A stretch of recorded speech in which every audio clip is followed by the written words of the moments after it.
Biksu ini membawa koin dan memasukkannya ke dalam kulit pohon. Ketika sekelompok orang akan lewat, dia memotong pohon itu dan koin jatuh dari pohon. Akibatnya, orang yang lewat dengan cepat mengambil koin dan bertanya kepada biksu, "Apakah uang ini milikmu?" "Bukan milikku. Saya melihat uang ini dengan jelas jatuh dari pohon. Itu benar-benar jatuh dari pohon.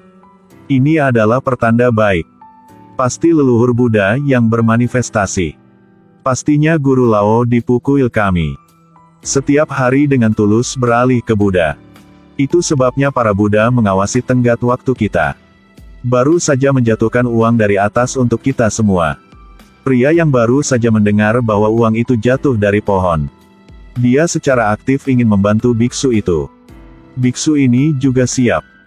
Dia langsung mengeluarkan tas di punggungnya. Orang yang lewat dibutakan oleh uang. Mereka saling berdesak-desakan mencari kapak dan pergi menebang pohon. Jadi Zhendong hanya menggunakan 1 koin tembaga. Dan menyelesaikan hukuman yang diberikan kuil kepadanya untuk menebang 100 pohon. Tapi tanpa diduga, ketika Zhendong dengan senang hati kembali untuk melaporkan hasilnya, dia dihentikan oleh Master Dian King. Fakta bahwa dia menipu orang untuk memotong kayu bakar telah terungkap. Dia berpura-pura bahwa dia sangat lelah untuk menipu tuannya. Tapi kata tuannya, "Jangan katakan lagi. Kembali ke kamarmu untuk mengemasi barang-barangmu. Sang Buddha telah memanifestasikan dirinya. Saya memiliki kekuatan sekarang. Saya akan memasak makanan. Tidak perlu memasak lagi. Kembali ke kamarmu untuk mengemasi barang-barangmu. Saya tahu tidak benar mencari seseorang untuk membantu saya memotong kayu. Tapi itu tidak cukup serius untuk menendang saya keluar dari kuil. Bisakah Anda menghukum saya lagi besok? Kamu tidak perlu mengatakannya lagi." Master Dian King. Di tempat lain, ada sekelompok orang yang selalu tampil di jalan. Tetapi pada saat ini, Kaisar Ming Xiaozong menyamar untuk meninggalkan istana dan bertindak di luar istana. Secara tidak sengaja dia lewat dan melirik. Tapi ketika dia ingin pergi, dia dihentikan oleh pengumpul uang. Dia menyuruh Ming Xiaozong untuk memberikan uang hanya dengan melihatnya. Hasilnya membuat Kaisar sangat marah. Dia bilang mereka terlalu diktator. Tapi tidak menyangka ketika dia mendengarnya.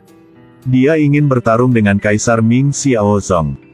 Tapi pada saat itu, Zhendong diusir oleh Tuan Dian King secara kebetulan lewat.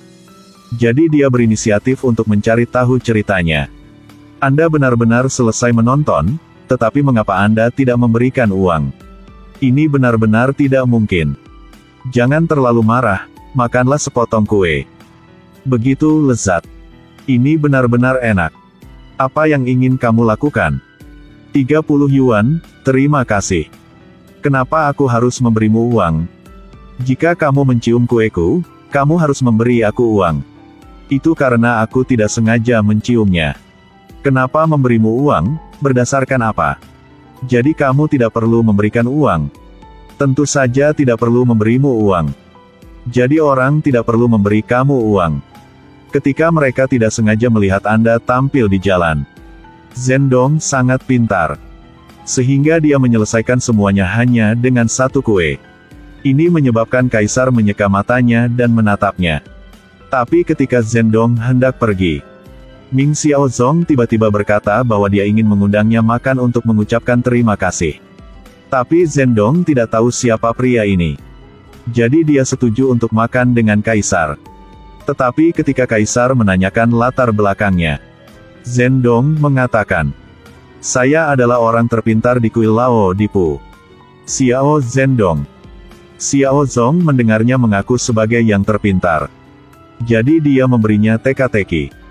Tapi Zhendong mengatakan 1 kalimat terlalu sedikit, setidaknya mengajukan 10 pertanyaan. Jadi Xiaozong mengajukan pertanyaan.